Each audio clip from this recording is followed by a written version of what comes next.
Welcome to history online classes by Ganesh YouTube channel. ఎవరైతే మా ఛానల్ను సబ్స్క్రైబ్ చేయలేదో సబ్స్క్రైబ్ చేయండి, అలాగే షేర్ చేయండి. క్లాసెస్ చూస్తున్న వాళ్ళు కింద కామెంట్ సెక్షన్ బాక్స్లో కామెంట్ చేయండి. ఇక్కడ చూస్తే మనము నిన్నటి క్లాస్లో మనం శాతవాహనుల గురించి మాట్లాడుకున్నాం. పార్ట్ 1లో భాగంగా ఈరోజు పార్ట్ 2 చెప్తున్నాను.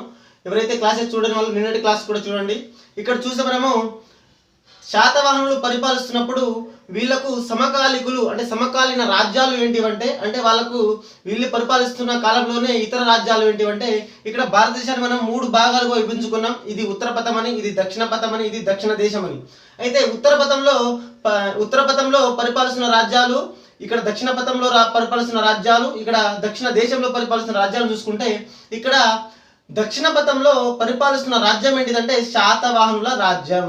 ఆ తర్వాత ఈ శాతవాహనుల రాజ్యానికి తూర్పు ప్రాంతంలో పరిపాలిస్తున్న రాజ్యం ఏంటిదంటే ఇక్కడ కళింగ రాజ్యం ఉంటుంది.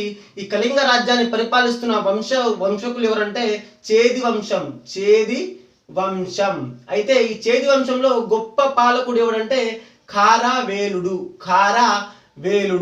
ఆ తర్వాత ఇక్కడ చూసుకుంటే మనము దక్షిణ దేశాన్ని చూసుకుంటే మనము ఇక్కడ చేర రాజ్యం ఉంటుంది, ఆ తర్వాత చోళ రాజ్యం ఉంటుంది, మరియు పాండ్య రాజ్యం ఉంటుంది.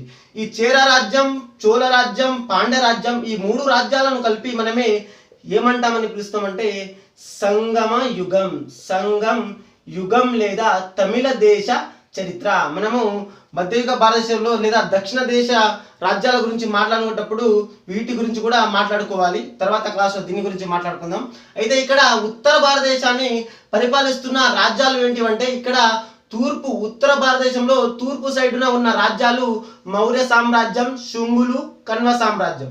అయితే ఇక్కడ మౌర్య సామ్రాజ్యం పతనమైన తర్వాత క్రీస్తు పూర్వం 187వ సంవత్సరంలో పుష్యమిత్ర శుంగుడు శుంగ వంశాన్ని స్థాపిస్తాడు. ఆ తర్వాత శుంగ వంశం పతనమైన తర్వాత కన్వ వంశం స్థాపితమవుతుంది. ఈ కన్వ వంశ స్థాపకుడు ఎవరంటే వాసుదేవుడు.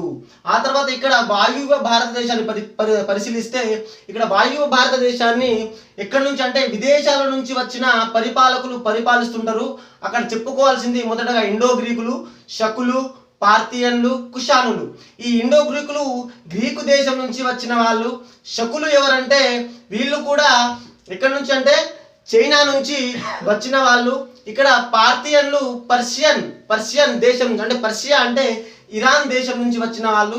ఇక్కడ కుషానులు వాయువ్య చైనా ప్రాంతం నుంచి వచ్చిన వాళ్ళు అంటే మంగోలియా దేశం నుంచి వచ్చిన వాళ్ళు. ఇండో గ్రీకులు అంటే ఇక్కడ బ్యాక్టియన్ ప్రాంతం ఉంటుంది. ఈ బ్యాక్టియన్ ప్రాంతం అంటే ఇక్కడ ఆఫ్ఘనిస్తాన్లో ఉన్న హిందూ కుష్ పర్వతాలు మరియు దాని పక్కనే ఉన్న ఆక్సస్ నది, ఈ నది మధ్య ఉన్న ప్రాంతమే ఈ బాక్టియన్ ప్రాంతం. ఈ బ్యాక్టియన్ ప్రాంతాన్ని గ్రీకు పరిపాలకులు వచ్చి పరిపాలిస్తుంటారు కాబట్టి వీళ్ళను గ్రీకు బ్యాక్టియన్లు అని, ఈ భారతదేశంలో వచ్చి పరిపాలిస్తుంటున్నారు కాబట్టి వీళ్ళను ఇండో గ్రీకులు లేదా ఇండో బ్యాక్టియన్ గ్రీకులు అని పిలుస్తుంటాము. అయితే ఇక్కడ మనం చూసుకుంటే వీళ్ళ యొక్క ఇలా సమకాలీన రాజ్యాలు శాతవాహనులు పరిపాలిస్తున్నప్పుడు సమకాలీన రాజ్యాల గురించి అయిపోయిన తర్వాత వీళ్ళ యొక్క రాజుల యొక్క పరిపాలన విశేషాల గురించి మనము మాట్లాడుకుందాం. అయితే ఇక్కడ గమనించాలి, శాతవాహనుల యొక్క రాజుల పరిపాలన విశేషాలు అంటే వాళ్ళ యొక్క కాలానికి సంబంధించిన సరైన కాలాలు అనేవి మనకు ఆధారాల ద్వారా లభించలేదు. కావున వీళ్ళ యొక్క కాలాన్ని మనము అంటే వాళ్ళు పరిపాలించిన కాలాన్ని మనము చెప్పుకోవట్లేదు. ఎందుకంటే వీళ్ళ యొక్క కాలానికి సంబంధించిన ఆధారాలు అనేవి తికమకగా ఉన్నాయి కాబట్టి వీళ్ళ యొక్క కాలాన్ని మనము ఇక్కడ తెలుగు అకాడమీలో చూసుకుంటే మరియు ఇంటర్మీడియట్, డిగ్రీ మరియు స్కూల్ పుస్తకాలలో చూసుకుంటే ఇక్కడ చూసుకుంటే వీళ్ళ యొక్క పరిపాలన కాలం క్రీస్తు పూర్వం 230 నుంచి క్రీస్తు శకం 220 అని ఈ మాత్రమే మెన్షన్ చేసి ఉంటుంది. కావున ఇక్కడ రాజుల యొక్క పరిపాలన కాలాన్ని అక్కడ ఇవ్వబడలేదు. ఎందుకు ఇవ్వబడలేదు అంటే సరైన ఆధారాలు లభించలేదు. అయినా నేను డాక్టర్ బిఆర్ అంబేద్కర్ ఓపెన్ యూనివర్సిటీలో ఇచ్చిన పురాణాల ఆధారంగా వాళ్ళ రాజుల యొక్క పరిపాలన కాలాన్ని ఇవ్వడం జరిగింది. ఈ కాలాన్ని అనేది పెద్దగా ఇంపార్టెంట్ లేదు, ఎగ్జామ్లో కూడా ఈ కాలం గురించి ఏం అడగడు, డోంట్ వరీ. అయితే ఇక్కడ చూసుకుంటే శాతవాహనుల యొక్క పరిపాలన కాలాన్ని మనము 2 రకాలుగా అంటే 2 విధాలుగా విభజించుకోవచ్చు. ఒకటి తొలి శాతవాహనులు, రెండవది మలి శాతవాహనులు. దీంట్లో మనం చెప్పుకోవాల్సింది తొలి శాతవాహనుల గురించి మాట్లాడుకుందాం. తొలి శాతవాహనులలో మొదటగా చెప్పుకోవాల్సిన పేరు ఎవరంటే శ్రీముఖుడు. శ్రీముఖుని యొక్క పరిపాలన కాలం వచ్చేసి క్రీస్తు పూర్వం 221 నుంచి క్రీస్తు పూర్వం 198. ఇక్కడ కూడా క్రీస్తు పూర్వమే గమనించాలి. 190. శ్రీముఖుడు శాతవాహన రాజ్య స్థాపకుడు. శ్రీముఖుడు శాతవాహన రాజ్య స్థాపకుడు. తర్వాత శాతవాహనుల వంశానికి మూల పురుషుడు ఎవరంటే శ్రీముఖుని తండ్రి అయిన శాతవాహనుడు. ఈ శాతవాహనుడు పరిపాలించిన ఆధారాలు మనకు ఎక్కడ లభించాయంటే ఇక్కడ మెదక్ జిల్లాలోని కొండాపూర్ అనే ప్రాంతంలో జరిపిన తవ్వకాలలో ఇతను వేయించిన నాణ్యాల ద్వారా శ్రీముఖుని యొక్క తండ్రి శాతవాహనుడు కావున ఇతని తండ్రి పేరు మీదగానే మనకు శాతవాహన వంశం అనేది రావడం జరిగింది. కావున మనకు శాతవాహన వంశానికి మూల పురుషుడు ఎవరంటే శాతవాహనుడు. ఆ తర్వాత మనము చెప్పుకోవాల్సింది ఎవరంటే అతని యొక్క కొడుకు అయినటువంటి శ్రీముఖుడు శాతవాహన వంశస్థాపకుడు. శ్రీముఖుడు క్రీస్తు పూర్వం 230వ సంవత్సరంలో స్థాపించడం జరిగింది. ఇది అకాడమిక్ బుక్ ప్రకారం, ఇది doctor B R Ambedkar open university book ప్రకారం చెప్పడం జరుగుతుంది. ఇక్కడ స్థాపించిన తర్వాత వీళ్ళు మౌర్య సామ్రాజ్యానికి అంటే మౌర్యుల యొక్క పరిపాలనకు వీళ్ళు సామంతులుగా ఉండడం జరిగింది.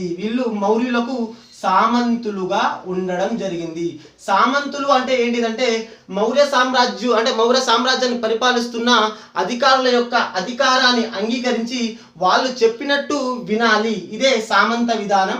ఎప్పుడైతే అశోక చక్రవర్తి అక్కడ మౌర్య సామ్రాజ్యాన్ని గొప్ప పాలకుడు ఎవడంటే అశోక చక్రవర్తి ఎప్పుడైతే మరణించడం జరుగుతుందో ఈ శ్రీముఖుడు దక్షిణ భారతదేశంలో దక్షిణ పథాన్ని స్వాతంత్రాన్ని ప్రకటించుకొని శాతవాహన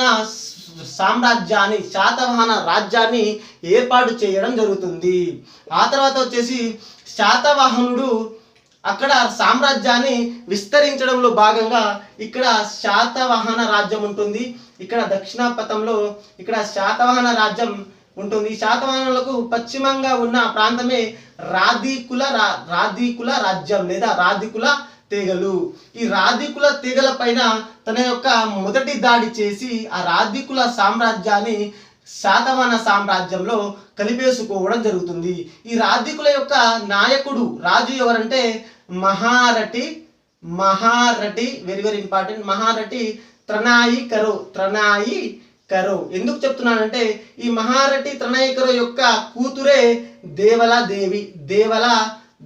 ఈ దేవల దేవిని ఎవరికి ఇచ్చి వివాహం చేస్తారంటే తన యొక్క శ్రీముఖుని కొడుకు ఎవరంటే మొదటి శాతకర్ణికి ఇచ్చి వివాహం చేయడం జరుగుతుంది. అలా వివాహ సంబంధాల ద్వారా బలపడిన తర్వాత తన యొక్క రాజ్యాన్ని తన శాతవాహనుల పక్కనే ఉన్న రాధికుల సాయంతో అతను పీఠీనికులు ఆ తర్వాత వచ్చేసి పులిందులు ఈ రెండు తెగలను ఆక్రమించి ఈ రెండు తెగలను ఓడించి తన సామ్రాజ్యంలో కలిపేసుకోవడం జరుగుతుంది. ఆ తర్వాత శాతవాహనుడు నాణ్యాలను ముద్రించడం జరుగుతుంది. ఇతని ముద్రించిన నాణ్యాలు తవ్వకాలలో ఎక్కడ బయటపడ్డాయంటే కరీంనగర్ జిల్లాలోని కోటిలింగాల మొట్టమొదటి రాజధాని ఏంటిదంటే వాళ్ళదు శ్రీముఖుడు మొట్టమొదటి రాజధాని దేనికి చేసుకున్నాడంటే కరీంనగర్ జిల్లాలోని కోటిలింగాల ప్రాంతాన్ని తన మొదటి రాజధానిగా చేసుకోవడం జరిగింది. కోటిలింగాల ప్రాంతాన్ని రాజధానిగా చేసుకొని అక్కడ పరిపాలించడం జరుగుతుంది. ఇక్కడ తవ్వకాలలో బయటపడిన ఇతని నాణ్యాలను చూస్తే ఇతను నాణ్యాల మీద రాయసీముఖ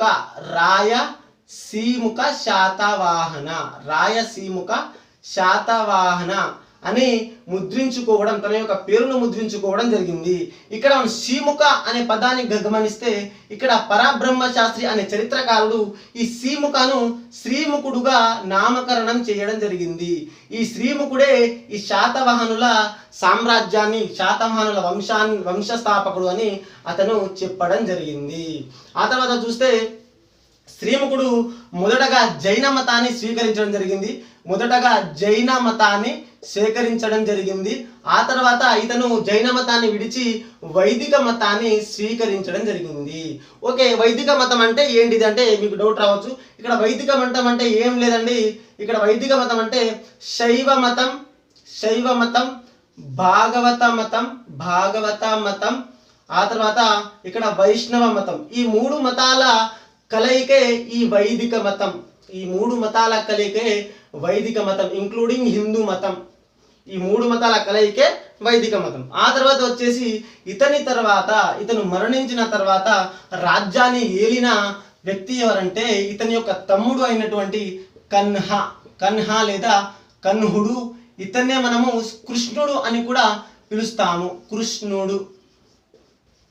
ఓకే, ఇతను పరిపాలించింది కాలం ఏంటిదంటే క్రీస్తు పూర్వం అన్ని క్రీస్తు పూర్వాలే ఉంటాయి. నేను క్రీస్తు శకం వచ్చినప్పుడు మెన్షన్ చేస్తాను.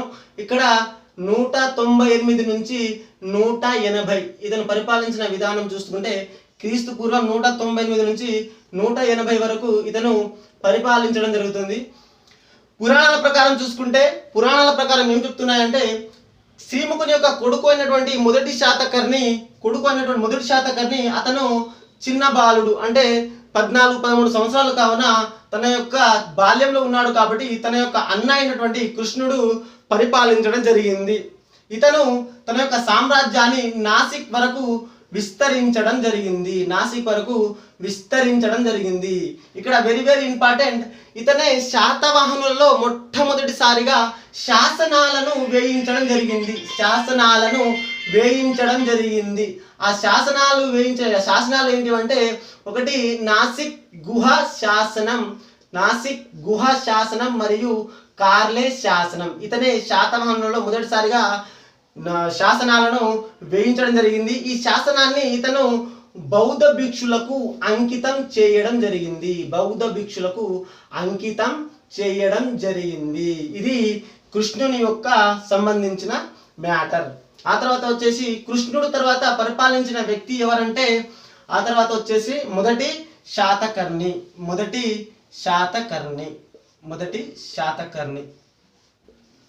ఓకే, మొదటి శాతకర్ణి గురించి మాట్లాడుకుంటే ఇతను శాతవాహనుల పరిపాలకులో ఒక గొప్ప పాలకుడు. ఓకే, ఇతని యొక్క భార్య అయిన దేవి నాగనిక వేయించిన శాసనమే నానేఘట్ శాసనం. ఈ నానేఘట్ శాసనం ఇతని యొక్క విజయాలను గురించి, ఇతని యొక్క పరిపాలించిన విధానాన్ని గురించి మనకు తెలియజేయడం జరుగుతుంది. వేయించినది ఇతని యొక్క భార్య అయిన దేవి నాగనిక. ఆ తర్వాత ఇతనికి నానేఘట్ శాసనం 3 రకాల బిరుదులతో పిలవడం జరుగుతుంది. ఆ 3 రకాల బిరుదులు ఏంటిదంటే ఇక్కడ చూస్తుంటే ఇక్కడ దక్షిణ పతాపతి. ఆ తర్వాత వచ్చేసి ఇతన్నే అప్రతిహాత చక్రవర్తి.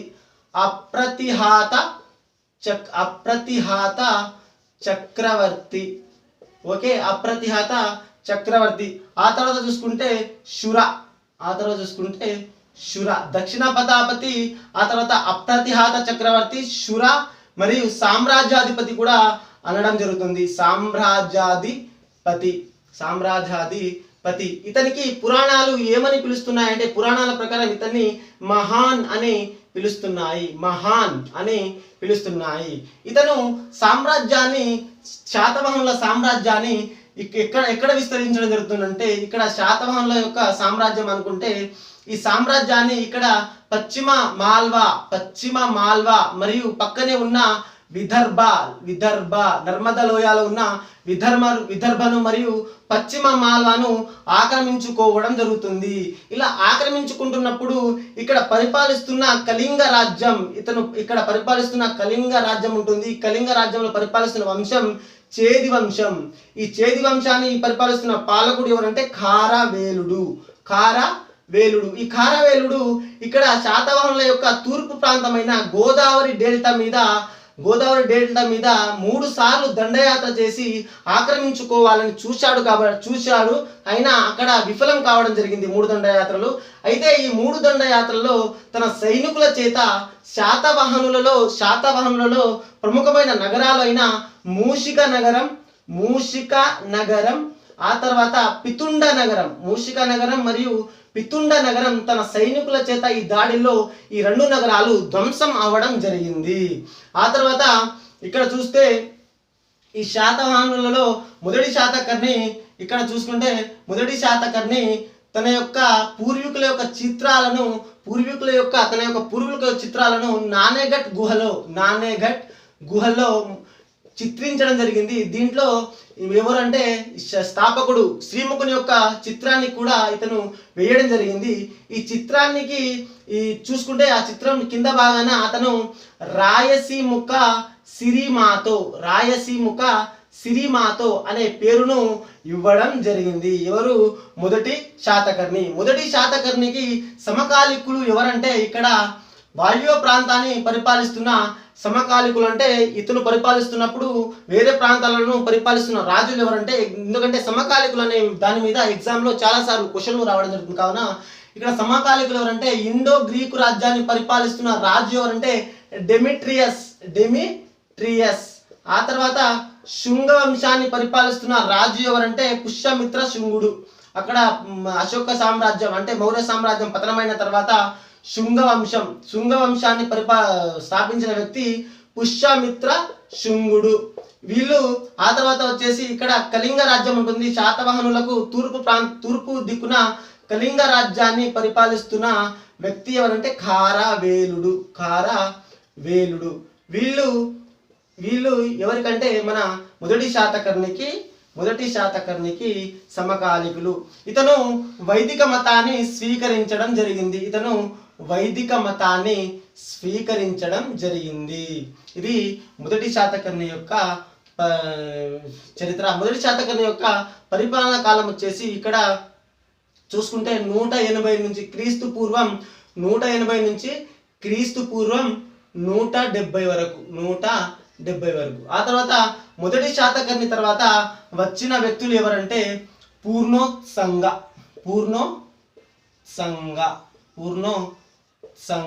ఆ తర్వాత ఇతని తర్వాత వచ్చింది స్కంద స్తంభి. అయితే ఈ స్కంద స్తంభి గురించి మనకు ఆధారాలు లభించలేదు. కావున వీళ్ళ గురించి చరిత్రలో వీళ్ళ యొక్క వివరాలను ఇవ్వడం లేదు. కావున వీళ్ళు మనకు అవసరం లేదు. వీళ్ళ గురించి అకాడమీ బుక్లో కూడా ఏ చరిత్ర బుక్లో కూడా, ఎందుకంటే ఆధారాలు లేవు కాబట్టి వాళ్ళ గురించి ఇవ్వడం లేదు. తర్వాత స్కందస్తంభి తర్వాత వచ్చిన వ్యక్తే ఎవరంటే రెండవ శాతకర్ణి. ఇతని గురించి కూడా సరైన ఆధారాలు లేవు, సరైన ఆధారాలు లభించలేదు. కాకపోతే కొన్ని ఆధారాలు ఏం చెప్తున్నాయంటే రెండవ శాతకర్ణి ఇతను పరిపాలించింది ఎప్పుడంటే క్రీస్తు పూర్వం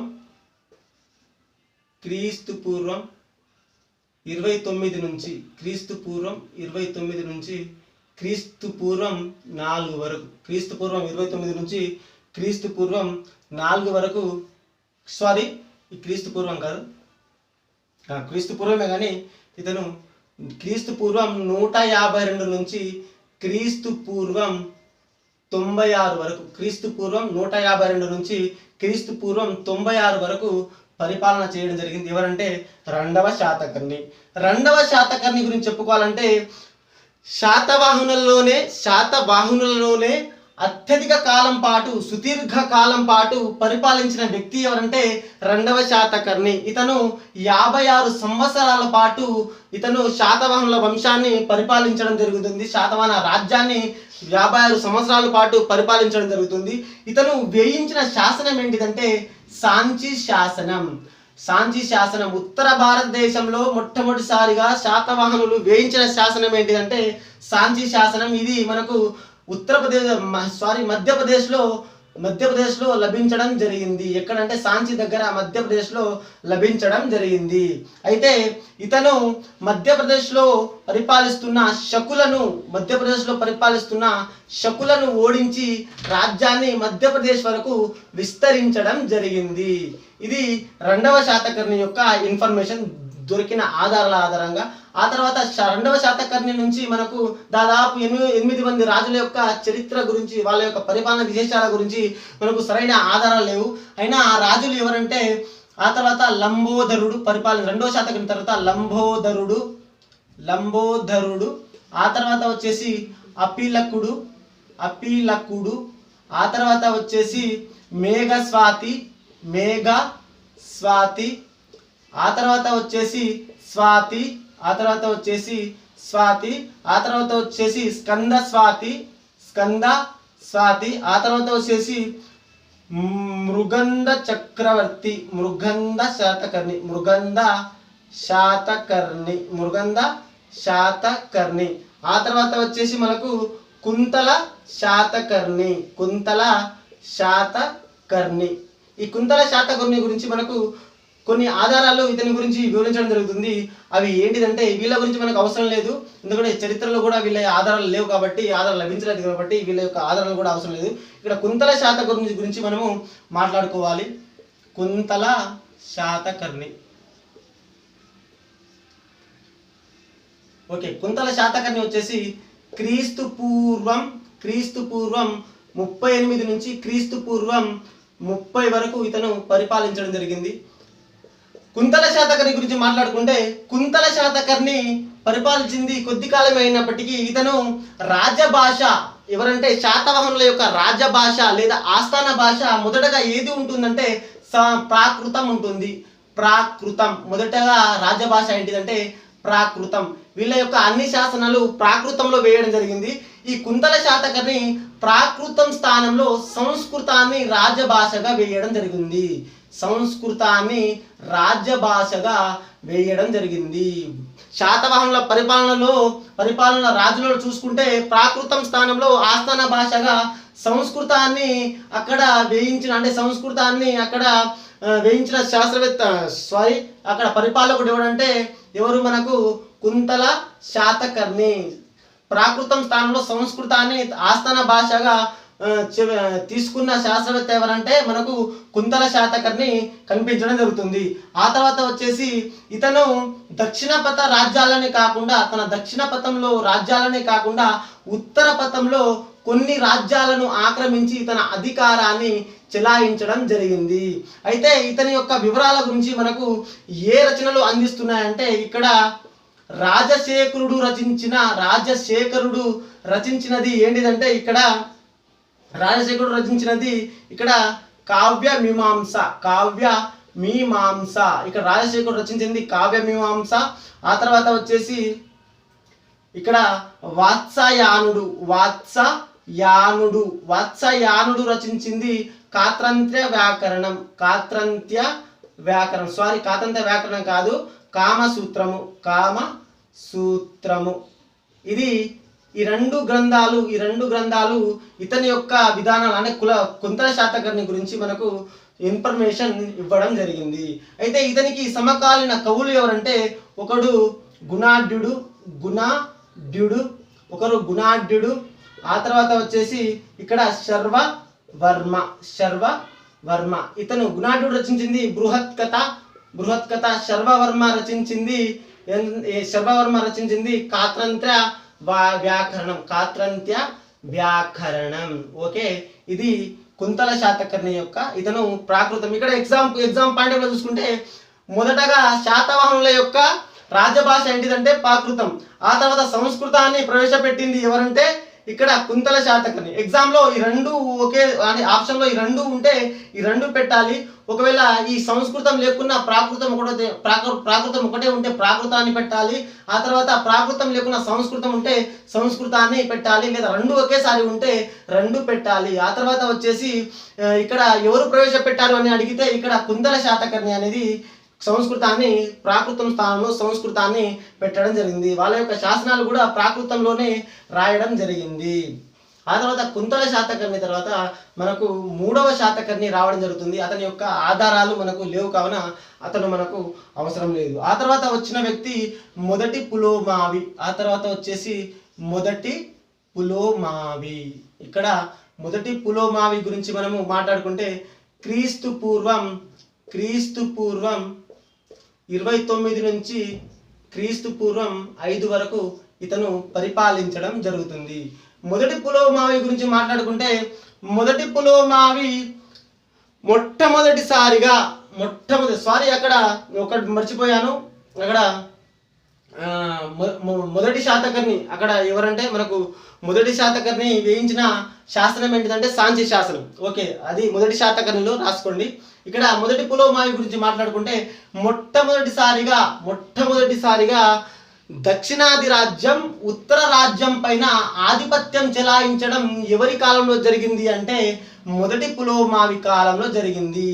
ఇతను కన్వ పాలకుడు అయిన చివరి పాలకుడు అయిన పటలిపుత్రాన్ని, ఇక్కడ పటలిపుత్రం ఉంటుంది తూర్పున, పటలిపుత్రాన్ని పరిపాలిస్తున్న రాజు ఎవరంటే కన్వ పాలకుడు శూశర్మ.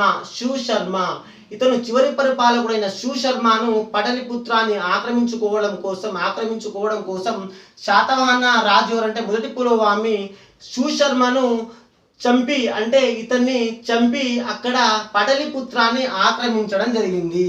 అతను పాటలీపుత్రాన్ని 10 సంవత్సరాల పాటు అక్కడి నుంచే తన యొక్క అధికారాన్ని నిర్వహించడం జరిగింది. దీంతో మొట్టమొదటిసారిగా ఒక శాతవాహన వ్యక్తి ఉత్తర భారతదేశంపై తన యొక్క ఆధిపత్యాన్ని చెలాయించి తన యొక్క పరిపాలనను నిర్వహించడం జరిగింది. అది దక్షిణ రాజ్యానికి చెందిన తొలి రాజ్యం ఉత్తర రాజ్యం పైన తన యొక్క అధికారాన్ని చెలాయించడం జరిగింది. అది ఎవరంటే మొదటి పులోమావి. ఇది మొదటి పులోమావి గురించి.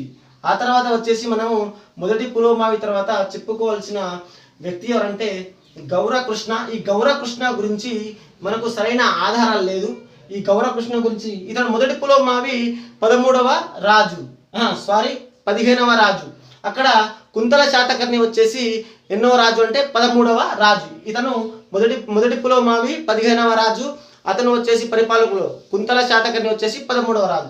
ఇప్పుడు మనము గౌరకృష్ణ గురించి, ఇక్కడ గౌరకృష్ణ తర్వాత పరిపాలన చేయడం జరుగుతుంది. అయితే ఇతని యొక్క ఆధారాలు మనం లేవు కావున ఇతని గురించి మనకు అవసరం లేదు. ఆ తర్వాత గౌరకృష్ణ తర్వాత వచ్చిన 17వ పరిపాలకుడు ఎవడంటే హల్లుడు. వెరీ వెరీ ఇంపార్టెంట్, చాలాసార్లు క్వశ్చన్ వచ్చింది హల్లుడు. ఓకే, హల్లుడు యొక్క పరిపాలనా కాలం చూసుకుంటే ఇక్కడ క్రీస్తు శకం అనేది రావడం జరుగుతుంది. క్రీస్తు శకం 19 నుంచి క్రీస్తు శకం 24 వరకు హల్లుడు మనకు ఈ శాతవాహనుల వంశాన్ని పరిపాలించడం జరిగింది. హల్లుడుకు ఉన్న బిరుదు ఏంటిదంటే కవివత్సల్లుడు.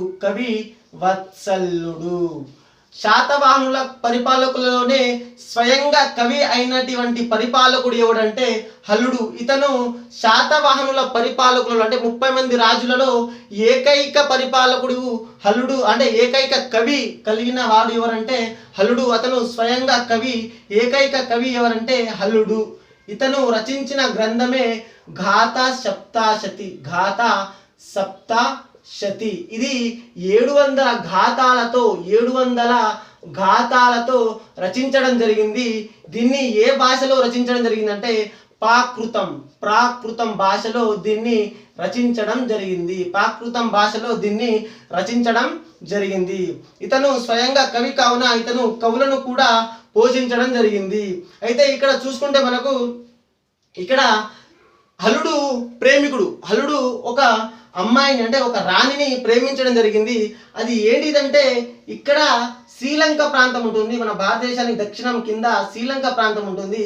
ఈ శ్రీలంక ప్రాంతాన్ని పరిపాలిస్తున్న రాణి ఎవరంటే రాణి లీలావతి. ఈ శ్రీలంక ప్రాంతాన్ని పరిపాలిస్తున్న రాణి లీలావతి. ఇక్కడ శాతవాహనుడు హల్లుడు ఇక్కడ లీలావతిని ప్రేమించడం జరిగింది. వీళ్ళ యొక్క ప్రేమ వ్యవహారాలను వర్ణిస్తూ కుతూహలుడు రచించిన గ్రంథమే లీలావతి గ్రంథం. ఎవరు రచించారంటే కుతూహలుడు. లీలావతి గ్రంథాన్ని రచించిన కవి ఎవరంటే కుతూహలుడు. లీలావతి గ్రంథాన్ని రచించింది కుతూహలుడు.